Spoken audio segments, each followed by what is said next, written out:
Chapter 7 regarding the AML और CFT organisation structure in India. तो हमने अब ऑर्गेनाइजेशन सेटअप में जान लिया था लास्ट चैप्टर में, एंड रिगार्डिंग जो different laws related to it हैं, जो AML CFT के रिलेटेड हैं, उन लॉज के बारे में भी हमने जान लिया था। यानी कि जो डिफरेंट कानून हैं जो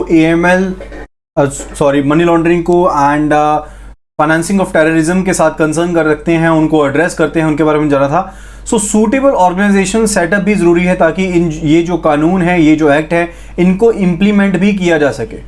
सो इंडिया जो है ये FATF का मेंबर है, फाइनेंशियल एक्शन टास्क फोर्स का मेंबर है, एंड साथ के साथ और बहुत सी रीजनल ऑर्गेनाइजेशन का भी मेंबर है। तो सेंट्रल फंक्शन जो है डेट इज कि कोऑर्डिनेट किया जाना है, यानी कि जो डिफरेंट बॉडीज हैं उनके बीच में कोऑर्डिनेट करना है। एंड जो AML के रिलेटेड जो कोऑर्डिनेशन रहता है, या फिर जो TF के अगेंस्ट जो कोऑर्डिनेशन रहता है, that comes under the purview of the ministry of finance. वो मिनिस्ट्री ऑफ फाइनेंस के अंडर रहता है। तो जो मनी लॉन्ड्रिंग के रिलेटेड आती हैं वो किसके दायरे में आती हैं? वो आती हैं मिनिस्ट्री ऑफ फाइनेंस के दायरे में। एंड जो टेररिज्म से रिलेटेड मेजर्स हैं ये कनेक्टेड है क्योंकि इंटरनल सिक्योरिटी से रिलेटेड है, तो ये किसके दायरे में आती हैं? Under the purview of the ministry of home affairs. Now let us see the AML related setup. So FATF के साथ कोऑर्डिनेशन करने के लिए एंड इस चीज को इंश्योर करने के लिए कि जो भी जरूरी स्टेप हैं, जो FATF की रिकमेंडेशंस हैं, उनके साथ अप्रोप्रिएटली कोऑर्डिनेट करने के लिए एक अलग से FATF जो सेल है वो बनाया गया है under the department of economic affairs. So under the department of economic affairs, ministry of finance के अंडर एक अलग से FATF सेल बनाया गया है।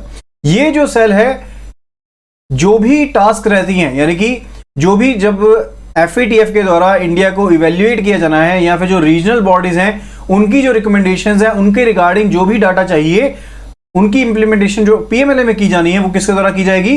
FATF डिस्टिंक्ट सेल जो डिपार्टमेंट ऑफ इकोनॉमिक अफेयर्स के अंडर उसके द्वारा की जाएगी।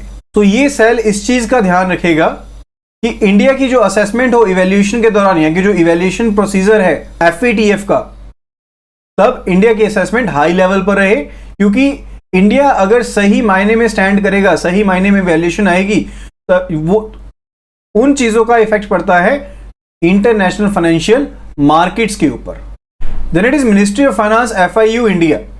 सो FATF की रिकमेंडेशंस को लगातार इंप्लीमेंट किया जाता रहे कंट्री में, स्पेशली जो मनी लॉन्ड्रिंग से रिलेटेड है वो FIU के पास स्टैंड करती हैं। एज आई टोल्ड यू कि जो तो टेररिज्म फाइनेंसिंग की चीजें हैं वो क्योंकि कंट्री की सिक्योरिटी से रिलेटेड है, इंटरनल सिक्योरिटी से रिलेटेड है, तो मिनिस्ट्री ऑफ होम अफेयर्स के अंडर आता है।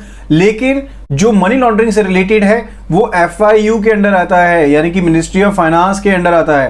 तो FIU का जो इंडियन यूनिट है उसके अंडर आता है।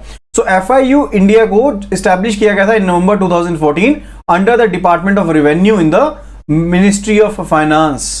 FIU IND जो है ये एक इंडिपेंडेंट बॉडी है जो इकोनॉमिक इंटेलिजेंस काउंसिल को रिपोर्ट करती है, which is headed by finance minister. So simple सी बात है, FATF की जो भी रिकमेंडेशन है, यानी कि इंटरनेशनल लेवल पर FATF की जो भी रिकमेंडेशन हैं कंट्री को लेकर, स्पेशली जो मनी लॉन्ड्रिंग के साथ रेस्ट करती हैं, वो उसकी जिम्मेदारी किसके पास है? फाइनेंशियल इंटेलिजेंस यूनिट इंडिया के पास है। फाइनेंशियल इंटेलिजेंस यूनिट जो इंडिया है, डेट वाज एस्टैब्लिश, उससे कब एस्टैब्लिश किया गया था? नवंबर 2014 में एस्टैब्लिश किया गया था under the department of revenue in the ministry of finance. तो FIU IND जो है वो एक इंडिपेंडेंट बॉडी है। इसके हेड कौन है? फाइनेंस मिनिस्टर है। एंड इसकी रिपोर्टिंग किसको होती है? इकोनॉमिक इंटेलिजेंस काउंसिल को होती है। तो इकोनॉमिक इंटेलिजेंस काउंसिल के हेड कौन है? फाइनेंस मिनिस्टर रहते हैं।